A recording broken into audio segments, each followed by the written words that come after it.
সাবেক ফ্যাসিস্ট প্রধানমন্ত্রী শেখ হাসিনা আওয়ামী লীগের সভাপতি, যিনি বর্তমানে ভারতে আশ্রয় গ্রহণ করে আছেন পলাতক অবস্থায়, বাংলাদেশে 17 বছরের একটি একনায়কতন্ত্র, ফ্যাসিস্ট এবং নাৎসি যুগের অবসান ঘটেছে গত জুন জুলাইয়ের একটি গণঅভ্যুত্থানের মাধ্যমে। সেই হাসিনা ক্ষমতায় টিকে থাকার জন্য গণহত্যা চালিয়েছিল সাধারণ ছাত্র জনতার উপর।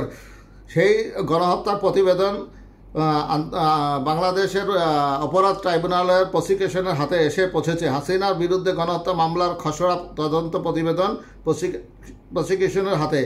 গত 5ই আগস্ট ভারতে পালিয়ে যাওয়া শেখ হাসিনা সহ 3 জনের বিরুদ্ধে জুলাই আগস্ট হত্যা মামলার খসড়া প্রতিবেদন হাতে পেয়েছে আন্তর্জাতিক অপরাধ ট্রাইব্যুনাল।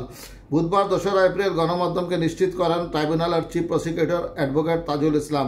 ট্রাইব্যুনালের চিফ প্রসিকিউটর বলেন, পলাতক শেখ হাসিনার সাবেক স্বরাষ্ট্রমন্ত্রী আসাদুজ্জামান খান কামাল ও সাবেক পুলিশ মহাপরিদর্শক আবদুল্লাহ আল মামুনের বিরুদ্ধে হওয়া গণহত্যা মামলার খসড়া তদন্ত প্রতিবেদন হাতে পেয়েছি।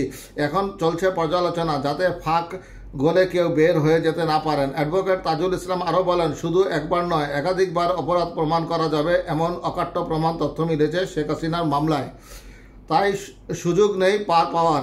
শেখ হাসিনাকে ফেরত চেয়ে গত বছরের ডিসেম্বরে দিল্লিকে চিঠি দিয়েছে ঢাকা, যার জবাব এখন পর্যন্ত মেলেনি।